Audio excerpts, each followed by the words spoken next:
Hello guys, welcome back on eco education. मैं नदीम खान और आज के वीडियो लेक्चर में हम डिस्कस करेंगे domestic income, private income and personal income. इसके साथ ही साथ हम देखेंगे कि पर्सनल डिस्पोजेबल इनकम क्या होता है एंड नेशनल डिस्पोजेबल इनकम क्या होता है। ये सारे टॉपिक को आज के वीडियो लेक्चर में हम कवर करेंगे। जैसे कि आप सबको पता है, हमारा ये क्लास 12 के मैक्रो इकोनॉमिक्स की सीरीज चल रही है।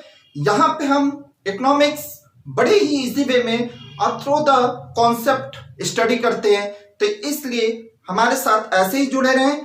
और ये हमारी सीरीज का 11वां वीडियो लेक्चर है। अगर अभी तक आपने मेरे पीछे के 10 वीडियो लेक्चर नहीं देखे हैं तो आप प्लीज पहले प्ले लिस्ट में जाइए और वहां से हमारे बाकी के वीडियो लेक्चर को कवर कीजिए। उसके बाद ही इसे देखें तो ज्यादा अच्छे से आपको ये कॉन्सेप्ट समझ में आएगा। तो चलिए स्टार्ट करते हैं हम अपने वीडियो को और स्टडी करते हैं domestic income, private income and personal income. चलिए स्टार्ट करते हैं। तो सबसे पहले हम डोमेस्टिक इनकम की बात करेंगे। तो domestic income categorization of domestic income की बात करते हैं हम। तो जब डोमेस्टिक इनकम को कैटेगराइज डिवाइड करते हैं तो पहले डोमेस्टिक इनकम को शो किससे करते हैं? NDP at factor cost. It means ये है net domestic product at factor cost. इसका मतलब है चूंकि डोमेस्टिक इनकम आपका जीडीपी भी होता है, वहां पे मार्केट फर्स्टली जो हम कैलकुलेट करते हैं वो जीडीपी को ही कैलकुलेट करते हैं और वो भी मार्केट प्राइस पे कैलकुलेट करते हैं। लेकिन जो डोमेस्टिक इनकम की जो एक्चुअल वैल्यू होती है वो net domestic product at factor cost को ही हम कहते हैं। अपने लास्ट वीडियो लेक्चर में भी हमने इस टॉपिक पर डिस्कस किया था। तो हम जो नेट वैल्यू होती है डोमेस्टिक प्रोडक्ट की और वो भी फैक्टर कॉस्ट पे, उसको ही हम अपनी डोमेस्टिक इनकम कहते हैं। तो चलिए, अब ये तो रहा डोमेस्टिक इनकम के बारे में। लेकिन अब डोमेस्टिक इनकम में किस तरह की इनकम को हम इंक्लूड करते हैं वो भी देख लेते हैं। तो पहला जो इनकम होता है इसको दो पार्ट में डिवाइड करते हैं। पहला जो इनकम होता है डोमेस्टिक इनकम में, income from domestic product acquiring to the private sector. मतलब वो इनकम जो डोमेस्टिक प्रोडक्ट से आता है, एक्वायर किया जाता है, लेकिन किससे? प्राइवेट सेक्टर से। जो हमारे कंट्री में, ओवरऑल कंट्री में जो भी प्राइवेट सेक्टर एग्जिस्ट करते हैं उनसे जो भी इनकम इंक्लूड होती है वो हमारे डोमेस्टिक इनकम का पार्ट होती है। दूसरा ये कह रहा है इनकम फ्रॉम डोमेस्टिक प्रोडक्ट होगा acquiring to the public sector. वो इनकम जो हमारे domestic product, it means public sector के डोमेस्टिक प्रोडक्ट से एक्वायर किए जाते हैं, उसको, इन दोनों इनकम को हम ऐड करके तब जाकर हमें डोमेस्टिक इनकम प्रोवाइड होता है। तो सपोज दैट डोमेस्टिक इनकम का पहले इसे और थोड़ा डिफाइन करते हैं हम। तो ऐसे समझते हैं कि डोमेस्टिक इनकम वो इनकम होती है जो हमारी डोमेस्टिक टेरिटरी में जनरेट होती है, इट मींस प्रोड्यूस होती है। तो और डोमेस्टिक टेरिटरी क्या है? हमने अपने लास्ट वीडियो लेक्चर में पहले ही एक्सप्लेन किया था आपको कि डोमेस्टिक टेरिटरी वो होती है जहां पे वो ज्योग्राफिकल इकोनॉमिकल एरिया जहां पे हमारे गवर्नमेंट का एडमिनिस्ट्रेशन हो। एंड सेकेंड पॉइंट इसमें हमने बताया था आपको, वहां तक कोई भी पीपल, कोई भी पर्सन हमारे देश का या कोई भी गुड्स या सर्विस फ्रीली रूप से सर्कुलेट होता हो, वो हमारे डोमेस्टिक टेरिटरी के रीजन में आता है। ठीक है, तो हम अपने डोमेस्टिक इनकम में इस ओवरऑल जो रीजन होता है हमारी डोमेस्टिक टेरिटरी का, इसमें जो प्रोडक्शन होता है गुड्स और सर्विसेज के, उस गुड्स और सर्विसेज को, फाइनल जो गुड्स और सर्विसेज होंगे उनकी वैल्यू को ही कैलकुलेट करते हैं हम अपनी डोमेस्टिक इनकम में। तो इस तरह ओवरऑल आपको समझ में आया होगा कि डोमेस्टिक टेरिटरी क्या है। बहुत इजी वे है, बहुत इजी कॉन्सेप्ट है, इसमें कुछ भी नहीं है, सिंपल सा है। जो हमारी डोमेस्टिक टेरिटरी के रीजन में है, जितना भी प्रोडक्शन होता है किसका, फाइनल गुड्स एंड सर्विसेज का, उसकी वैल्यू को ही हम कैलकुलेट करते हैं, उसे ही हम अपनी डोमेस्टिक इनकम कहते हैं। इसमें एक चीज ध्यान रखने वाली बात है, वो ये कि जो डोमेस्टिक इनकम में चाहे हमारे इंडियंस या हमारे नॉर्मल रेजिडेंट हो या उनके द्वारा प्रोडक्शन किया गया हो या कोई भी फॉरेनर, अगर हमारे डोमेस्टिक टेरिटरी में प्रोडक्शन कर रहा है तो वो टोटल प्रोडक्शन को हम अपनी डोमेस्टिक इनकम में इंक्लूड करते हैं। जैसे थोड़ा सा नेशनल इनकम से थोड़ा सा इसका कॉन्सेप्ट डिफरेंट है। नेशनल इनकम में हम अपने नॉर्मल रेजिडेंट जो होते हैं हमारे कंट्री के, उनके द्वारा जो प्रोडक्शन किया जाता है वो चाहे हमारे डोमेस्टिक टेरिटरी के अंडरग्राउंड हो या अराउंड द वर्ल्ड हो, वर्ल्ड में कहीं पे भी उनकी इनकम को हम इंक्लूड करते हैं। और जो फॉरेनर्स होते हैं हमारे डोमेस्टिक टेरिटरी में, उनके इनकम को हम अपनी इनकम से माइनस कर देते हैं। तो वो तो नेशनल इनकम का कॉन्सेप्ट है, जहां हम NFIA को प्लस कर लेते हैं अपने डोमेस्टिक इनकम में, तो हमारा नेशनल इनकम फाइंड आउट हो जाता है। तो जबकि हमें यहां सिर्फ समझना है डोमेस्टिक इनकम का कॉन्सेप्ट, तो सिंपल सा ये कॉन्सेप्ट अभी मैंने आपको डिफाइन किया। जो भी हमारे डोमेस्टिक टेरिटरी के अंदर प्रोडक्शन होता है, चाहे गुड्स का हो चाहे सर्विसेज का, वो भी कैसा फाइनल प्रोडक्शन गुड्स सर्विसेज का, उसकी जो वैल्यू होगी, मनी वैल्यू होगी, उस वैल्यू को ही हम अपने डोमेस्टिक इनकम में कैलकुलेट करते हैं। तो हमने इस डोमेस्टिक इनकम को दो पार्ट में डिवाइड किया है, एक तो प्राइवेट सेक्टर, एक पब्लिक सेक्टर। इट मींस इसको क्या कर सकते हैं, इनकम IPS कह सकते हैं, इनकम प्राइवेट सेक्टर, और ये क्या है, इनकम गवर्नमेंट सेक्टर, IGS। ठीक है। इनकम प्राइवेट सेक्टर का मतलब जो भी हमारे होल कंट्री में जो भी प्रोडक्शन एक्टिविटी हो रही है, जो भी सारे फॉर्म्स हैं, वो दो हो सकते हैं, या तो प्राइवेट ओनरशिप में हो सकते हैं या पब्लिक ओनरशिप में हो सकते हैं। तो जो प्राइवेट ओनरशिप में है, उनसे जो गुड्स और सर्विसेज का प्रोडक्शन होता है, फाइनल गुड्स और सर्विसेज का, उनको हम कैलकुलेट कर लेते हैं। प्लस जो public sector, it means government sector में जो भी फर्म्स हैं जो गुड्स और सर्विसेज का प्रोडक्शन करते हैं, उनको हम कैलकुलेट कर लेते हैं और इन दोनों की वैल्यू को ऐड कर लेते हैं, तो हम डोमेस्टिक इनकम पे चले जाते हैं। थोड़ा सा ये स्टैंडर्ड लेवल की इकोनॉमिक्स है, बेसिक हमने स्टडी कर लिया है, उसे अच्छे से समझ लीजिए तो ये समझने में ज्यादा प्रॉब्लम नहीं होगी। ठीक है।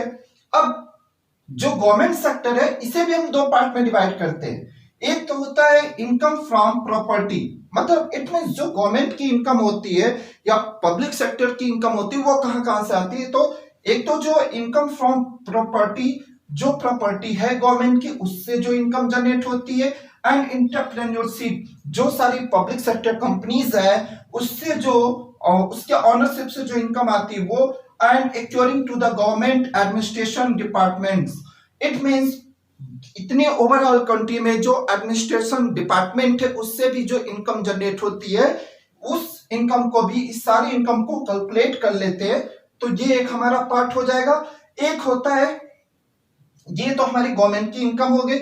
एक होता है saving of non departmental enterprises, मतलब वो सेविंग गवर्नमेंट की जो नॉन डिपार्टमेंटल है, डिपार्टमेंटल नहीं है, कोई डिपार्टमेंट से नहीं आता है, नॉन डिपार्टमेंटल सेविंग है जो, उसको ये दोनों इनकम को हम कैलकुलेट कर लेते, मतलब इंक्लूड कर लेते हैं एक में, तो हमें पब्लिक सेक्टर की इनकम का पता चल जाता है।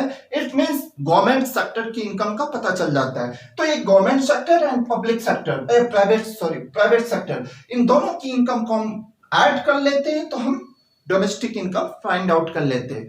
तो अब जो हमने पढ़ा है अभी, वो डोमेस्टिक इनकम को समझा है। अब हम देखेंगे कि प्राइवेट इनकम क्या होता है। चूंकि अब इसको छोड़ते हैं, यहां से एक प्राइवेट इनकम को समझेंगे, इसको और डिफाइन करते हैं। हम पहले प्राइवेट इनकम समझते हैं, फिर उसके बाद पर्सनल इनकम को समझेंगे। तो चलिए देखते हैं प्राइवेट इनकम। तो अब हम देखते हैं प्राइवेट इनकम। अभी हमने देखा था, आपका डोमेस्टिक इनकम के बारे में डिस्कस किया था, जिसमें हमने समझा कि हमारे डोमेस्टिक टेरिटरी में जो भी प्रोडक्शन होता है, चाहे इंडियंस के द्वारा हमारे या फॉरेनर्स के द्वारा, इट मींस हमारे डोमेस्टिक टेरिटरी में जितना ओवरऑल फाइनल गुड्स और सर्विसेज का प्रोडक्शन होता है, उसकी जो वैल्यू होती है वो आपकी डोमेस्टिक इनकम कहलाती है। बट अब हम डोमेस्टिक इनकम में दो पार्ट हमने डिवाइड कर दिया था, एक प्राइवेट सेक्टर से आने वाली इनकम, एक गवर्नमेंट सेक्टर से। अब हम डिस्कस करेंगे सिर्फ प्राइवेट सेक्टर की इनकम के बारे में, जिसे हम प्राइवेट इनकम भी कहते हैं। तो प्राइवेट इनकम का सेंस ये है कि जो भी प्राइवेट सेक्टर है, इट मीन जितनी भी सारे फॉर्म्स हैं, वो जो भी प्राइवेट ओनरशिप में, उनकी इनकम को ही हम प्राइवेट इनकम कहते हैं। तो अब कोई भी फर्म के पास प्राइवेट इनकम मतलब किसी भी फर्म के पास इनकम कहाँ से आ सकती है, उसको इस चार्ट के थ्रू हम समझते हैं। पहले एक सिंपल सा डेफिनेशन देख लेते हैं। Private income refer to the income which acquired to private sector. मतलब प्राइवेट इनकम वो इनकम होती है जो वो income which acquire the to private sector, वो इनकम जो प्राइवेट सेक्टर से आती है from all the sources. Private income का मतलब वो इनकम जो प्राइवेट सेक्टर से आती है फ्रॉम ऑल द सोर्सेज। अब वो प्राइवेट सेक्टर के पास इनकम आने के क्या क्या सोर्स है उसको हम इस चार्ट के थ्रू समझ लेते हैं। इस चार्ट के थ्रू उसके कंसेप्ट को समझते हैं। तो पहला जो प्राइवेट इनकम आती है किसी भी प्राइवेट सेक्टर में वो दो फॉर्म में आती है, या तो एक तो फैक्टर इनकम होती है उसकी और दूसरी उसकी ट्रांसफर इनकम होती है। तो सपोज दैट फैक्टर इनकम का मतलब आप समझते ही है, इसका कॉन्सेप्ट आप पहले ही समझ चुके हैं। फैक्टर इनकम का मतलब वो इनकम किसी भी प्राइवेट सेक्टर में फैक्टर इनकम वो इनकम होती है जो वो उस फर्म के द्वारा गुड्स और सर्विसेज के प्रोडक्शन के बाद जो इनकम जनरेट होती है फर्म को, वो उस फर्म की फैक्टर इनकम कहलाती है। तो इट मींस ये जो भी फर्म के द्वारा एक्टिविटी जो भी प्रोडक्शन किया गया है गुड्स या सर्विसेज का, उसके द्वारा जो इनकम जनरेट हुई है वो उस फर्म की उस कंपनी की इट मींस उस सेक्टर की क्या हो जाएगी, फैक्टर इनकम कहलाएगी। और दूसरा, अगर उस कंपनी को कहीं से भी जो इनकम ट्रांसफर की जा रही है उस इनकम को हम ट्रांसफर इनकम में इंक्लूड कर लेते हैं जो उसके प्रोडक्शन के द्वारा नहीं है। सिंपल लॉजिक में समझेंगे, जो फर्म के गुड्स और सर्विसेज के प्रोडक्शन के द्वारा इनकम नहीं आई है बल्कि किसी ने ट्रांसफर किया है, उस इनकम को हम प्राइवेट सेक्टर को उस इनकम को ट्रांसफर इनकम में रखते हैं। लेकिन ये दोनों इनकम ही इंक्लूड होते हैं, आप ऐसे समझ लीजिए। फैक्टर इनकम और ट्रांसफर इनकम को इंक्लूड करेंगे तो हमें प्राइवेट इनकम मिल जाएगा। सिंपल लॉजिक है, डाउट नहीं होगा इसमें कोई समझने में। अब फैक्टर इनकम आती है, ये दो तरीके से आती है। एक तो हमारे डोमेस्टिक टेरिटरी के थ्रू आ जाती है, एक rest of the world. It means जो भी फर्म के द्वारा किसी कंपनी के द्वारा प्रोडक्शन किया गया है, अगर वो अपने प्रोडक्शन वो गुड्स और सर्विसेज का जो सेलिंग हो रहा है, अगर डोमेस्टिक टेरिटरी से जो इनकम जनरेट हो रही है वो आपका इस पार्ट में आएगा डोमेस्टिक टेरिटरी में, और उसी फर्म से फैक्टर मतलब जो गुड्स और सर्विसेज का प्रोडक्शन हुआ है वो out rest of the world export किया जा रहा है, उससे जो इनकम जनरेट हो रही है कंपनी को वो उसकी rest of the world factor income कहलाएगी। उसको हम सेकेंड पार्ट में रखेंगे। तो डोमेस्टिक टेरिटरी का मतलब income from domestic product for acquiring to the private sector, मतलब प्राइवेट सेक्टर की वो इनकम जो वो गुड्स और सर्विसेज के प्रोडक्शन के थ्रू जनरेट तो करता है लेकिन सिर्फ अपने डोमेस्टिक टेरिटरी में सेलिंग की वजह से जो एक्वायर करता है उस इनकम को ही आप private income it means factor income in domestic territory में कैलकुलेट करते हैं। एंड सेकेंड इसका पार्ट होता है फैक्टर इनकम का rest of the world. It means उसी फर्म का उसी प्राइवेट कंपनी की जो भी गुड्स या services rest of the world sell किए जाते हैं उससे जो इनकम जनरेट होती है वो उसकी rest of the world income कहलाती है, जिसे एनएफआईए में इंक्लूड करते हैं आप। ठीक है, शॉर्ट में इसे एनएफआईए भी कह लेंगे। तो ये दोनों इनकम मिलकर क्या बताएंगी, फैक्टर इनकम को शो करेगी। किसकी, किसी भी फर्म या कंपनी की उसकी प्राइवेट फैक्टर इनकम को शो करेगी, उसकी ये इनकम और इस इनकम को दोनों को इंक्लूड करने के बाद। सेकेंड इसका पॉइंट जो है ट्रांसफर इनकम का जो इनकम आती है किसी भी प्राइवेट सेक्टर में वो कहां से आती है देखते हैं। एक तो उसका डोमेस्टिक टेरिटरी में ट्रांसफर इनकम आती है। तो डोमेस्टिक टेरिटरी में कौन उनको पैसे देता है, सपोज दैट ट्रांसफर इनकम का मतलब वो इनकम जो उसने जनरेट नहीं की है, प्रोडक्शन के थ्रू उसको इनकम आई नहीं, किसी ने ट्रांसफर किया होगा। तो हमारे डोमेस्टिक टेरिटरी में किसी भी प्राइवेट सेक्टर को कौन पैसे ट्रांसफर करता है, इसका लॉजिक ये है कि इंटरेस्ट ऑन नेशनल डेब्ट, मतलब जो गवर्नमेंट के डेब्ट है उस पर जो इंटरेस्ट मिलता है प्राइवेट सेक्टर को, वो बहुत सारे डेब्ट गवर्नमेंट लेती है बड़ी बड़ी कंपनियों से, उनको वो अपना इंटरेस्ट देती है। तो इंटरेस्ट ऑन नेशनल डेब्ट जो कर्ज होते हैं उस पे जो उनको इंटरेस्ट मिलता है, plus current transfer from government. Government कई बार कंपनियों को अच्छे परफॉर्मेंस के लिए, उनके डेवलपमेंट के लिए, उनके ग्रोथ के लिए कई बार उनके कर्ज को माफ कर देती है, कई बार उनको लोन सस्ते इंटरेस्ट पे प्रोवाइड कराती है और कई बार उनको पैसे भी उनके ग्रोथ के लिए ट्रांसफर करती है। तो वो इनकम अगर जो ट्रांसफर कर रही है, गवर्नमेंट ट्रांसफर करती है, वो उस कंपनी की क्या हो जाएगी, डोमेस्टिक टेरिटरी में। अगर गवर्नमेंट हमारी प्रोवाइड करा रही है तो वो हमारे डोमेस्टिक टेरिटरी का पार्ट है, तो वो उसकी ट्रांसफर इनकम, और वो भी कहां से, डोमेस्टिक टेरिटरी से वो उसको ट्रांसफर इनकम जनरेट हो रही है। एंड सेकेंड जो ट्रांसफर इनकम आती है वो रेस्ट ऑफ द वर्ल्ड, किसी भी इंडिया को, अपनी कंट्री को छोड़कर रेस्ट ऑफ द वर्ल्ड से अगर कोई उस कंपनी को पैसे ट्रांसफर कर रहा है उसकी ग्रोथ के लिए, उसके डेवलपमेंट के लिए, तो वो उसकी rest of the world transfer income कहलाएगी, जिसे आप net current transfer from the rest of the world कहते हैं। तो इन दोनों इनकम को अगर आप इंक्लूड कर लेंगे तो आपको ट्रांसफर इनकम मिल जाएगा, और ट्रांसफर इनकम और फैक्टर इनकम को इंक्लूड करेंगे हम तो हमें प्राइवेट इनकम मिल जाएगा। तो इस तरह हमने समझा इस चार्ट के थ्रू कि प्राइवेट इनकम किसी भी प्राइवेट सेक्टर में, किसी फॉर्म में, किसी कंपनी में कहां कहां से वो प्राइवेट इनकम आती है। तो ये पूरा क्लासिफिकेशन हमने इस चार्ट के थ्रू प्राइवेट इनकम का समझ लिया। अब हम देखते हैं अपना पर्सनल इनकम क्या होता है, तो चलिए देखते हैं। तो अब हम डिस्कस करते हैं पर्सनल इनकम। इससे पहले हमने डिस्कस किया प्राइवेट इनकम। हमने बताया कि प्राइवेट इनकम आपका जैसे कि डोमेस्टिक इनकम का एक पार्ट था, सेम वैसे ही पर्सनल इनकम भी एक आपका प्राइवेट इनकम का ही पार्ट है।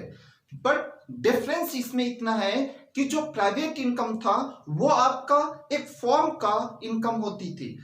इट मींस किसी भी फॉर्म की इनकम उसकी प्राइवेट इनकम होती है, लेकिन जो पर्सनल इनकम है ये किसी फॉर्म की इनकम नहीं है बल्कि किसी हाउस होल्ड की इनकम है।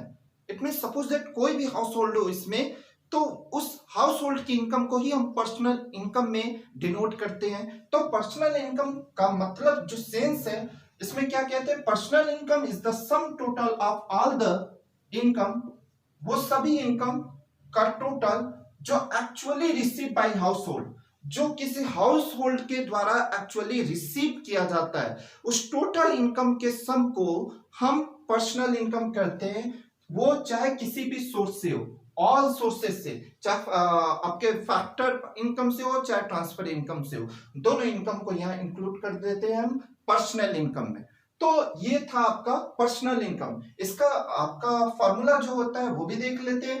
Personal income equal to personal income, it means क्या होता है, एक तो प्राइवेट इनकम, जो किसी भी फर्म की, कंपनी की जो प्राइवेट इनकम है वो, उसमें से हम क्या करते हैं, कॉर्पोरेट टैक्स, क्योंकि आपको पता है हर एक फॉर्म पे गवर्नमेंट उसके कॉर्पोरेट टैक्स लगाती है, उस कॉर्पोरेट टैक्स को माइनस कर देंगे और नेक्स्ट रिटेन्ड अर्निंग को माइनस कर देंगे, किसमें से, प्राइवेट इनकम में से, तो हमें पर्सनल इनकम मिल जाएगा। तो पहले ये समझ लीजिए कॉर्पोरेट टैक्स, तो ये तो आपको पता है कॉर्पोरेट टैक्स किसी न किसी फॉर्म पे लगाया जाता है गवर्नमेंट के द्वारा, उस टैक्स को माइनस कर दीजिए, प्लस रिटेन्ड अर्निंग जो होती है वो किसी भी फॉर्म का अपने फ्यूचर के लिए जो सेविंग होती है, कोई भी फॉर्म टोटल इनकम को डिस्ट्रीब्यूट नहीं करती, वो अपने कुछ सेविंग को रखती है फॉर द फ्यूचर, किसी भी जो कहते हैं सडनली कोई इंसिडेंट हो जाए उसके लिए वो अपनी फ्यूचर सेविंग करती है, वो रिटेन्ड अर्निंग जिसे कहते हैं हम उसको माइनस कर देंगे। तो ये दोनों corporate tax and retained earning को अगर प्राइवेट इनकम से माइनस करते हैं तो हमें हमारा पर्सनल इनकम मिल जाता है। इट मींस वो इनकम जो हाउस होल्ड को ट्रांसफर होता है, तो उस हाउस होल्ड को जो भी इनकम ट्रांसफर होती है वो इनकम ही आपकी पर्सनल इनकम कहलाती है। एंड सेकेंड पॉइंट इसमें जो है पर्सनल डिस्पोजेबल इनकम। तो पर्सनल डिस्पोजेबल इनकम का सेंस ये होता है, डिस्पोजेबल इट मींस वो इनकम जो खर्च की जा सके, इट मींस जिसे खर्च करने का पूरा फुल राइट हो आपके पास, वो पैसा आपका पर्सनल डिस्पोजेबल इनकम कहलाता है। इसे भी समझ लेते हैं, जो आपका पर्सनल डिस्पोजेबल इनकम होता है, देखिए यह इनकम को हम वाई से डिनोट करते हैं, पीडीवाई शॉर्ट में बोलते हैं इसे। तो personal disposable income, personal disposable income refer to that part of personal income. ये भी क्या है, एक पर्सनल डिस्पोजेबल इनकम क्या है, आपके पर्सनल इनकम का ही पार्ट है, लेकिन उनमें से टोटल जो भी पर्सनल इनकम होता है टोटल हम खर्च नहीं कर देते, उसमें से कुछ जरूरी चीजें होती है जो हमें पे करनी ही पड़ती है, उसको हम माइनस कर देंगे। तो इसीलिए कह रहे हैं personal disposable income refer to that part of personal income which is actually available for disposable, जो एक्चुअली हम डिस्पोजेबल कर सके या इट मींस खर्च कर सके, उस इनकम को हम पर्सनल डिस्पोजेबल इनकम कहते हैं। वो पैसा जो आप अपनी जरूरत की चीजों पे खर्च कर सकते हैं, उन पैसों पे, इट मीन जिन पैसे पे आपका पर्सनल अधिकार हो, वो पैसा आपका पर्सनल डिस्पोजेबल इनकम कहलाता है। तो पर्सनल डिस्पोजेबल इनकम को हम डिनोट भी करते हैं, इसका फॉर्मूला जो है वो पर्सनल इनकम जो आपने गेन किया है, जो हाउस होल्ड की इनकम है वो पर्सनल इनकम, उसमें से पर्सनल टैक्स को आप माइनस करेंगे। पर्सनल टैक्स इट मीन जैसे हमने बताया आपको गवर्नमेंट कॉर्पोरेट टैक्स अप्लाई करती है किसी भी फर्म पे, किसी भी प्राइवेट सेक्टर पे, जो उसे पे करना पड़ता है, लेकिन उसी तरह सेम आपकी इनकम पे भी गवर्नमेंट टैक्स लगाती है जिसे आप डायरेक्ट टैक्स कहते हैं। तो वो गवर्नमेंट जो आपकी इनकम पे टैक्स लगाती, जो देना होता है, उसे आप पर्सनल टैक्स कहते हैं। ये आपको देना ही है, कंपलसरी है, ठीक है ना। ये पैसा आप इस टैक्स को खर्च नहीं कर सकते अपनी जरूरत की चीजों पे। तो एक तो ये माइनस करना होगा, दूसरा मिसलेनियस रिसिप्ट ऑफ गवर्नमेंट, और जो कुछ रिसिप्ट है गवर्नमेंट से लिया जिसके एवज में आपको पेमेंट करना पड़ता है, वो सारे अदर पेमेंट को माइनस करेंगे अपने पर्सनल इनकम से, तो आपको निकल जाएगा personal disposable income. It means वो इनकम जो इनकम अब खर्च करने के लिए आप फ्री हो पूरी तरह। बहुत इजी कॉन्सेप्ट है इसका।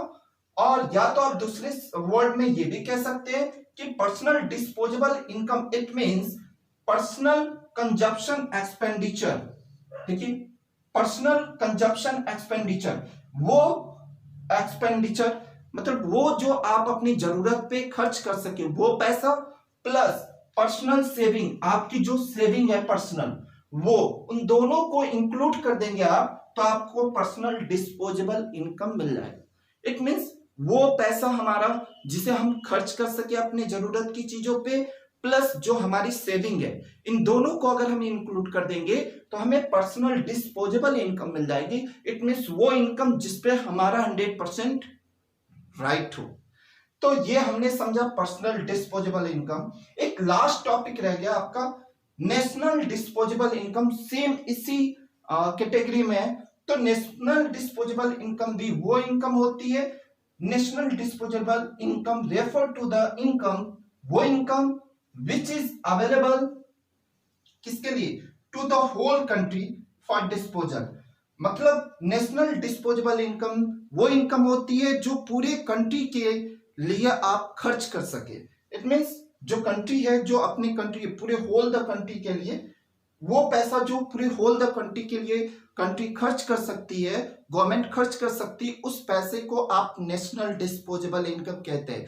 इट मींस सपोज दैट ये वो इनकम जो नेशनल कंजप्शन एक्सपेंडिचर हो, मतलब जो गवर्नमेंट, किसी भी नेशन की जो गवर्नमेंट होती है अपनी जरूरत की चीजों पे जो कंजप्शन एक्सपेंडिचर करती है वो, अब प्लस उस गवर्नमेंट की जो सेविंग होगी, सेम उन दोनों को इंक्लूड कर देंगे आप, तो आपको मिल जाएगा नेशनल डिस्पोजेबल इनकम। तो ये लॉजिक रहा आपका personal disposable income and national disposable income. तो इस तरह मैंने टोटल ओवरऑल कवर किया आपका। यहाँ पे डोमेस्टिक इनकम को समझा हमने, फिर प्राइवेट इनकम को समझा, और फिर नेक्स्ट हमने देखा पर्सनल इनकम क्या है and personal disposable income and national disposable income. ये सारे टॉपिक को आज के वीडियो लेक्चर में हमने कवर किया। हमें नहीं लगता कि अब इसमें कोई और भी डाउट रह गया हो। अगर फिर भी कोई डाउट रह गया हो आपको तो आप मुझसे कमेंट में जरूर पूछिए। और अगर अभी तक आपने मेरे चैनल को सब्सक्राइब नहीं किया है तो प्लीज सब्सक्राइब कर ले, और अच्छा लगा हो तो प्लीज लाइक भी करें और ज्यादा से ज्यादा अपने फ्रेंड को शेयर करें, और ऐसे ही हमारे साथ जुड़े रहे। Thank you for watching.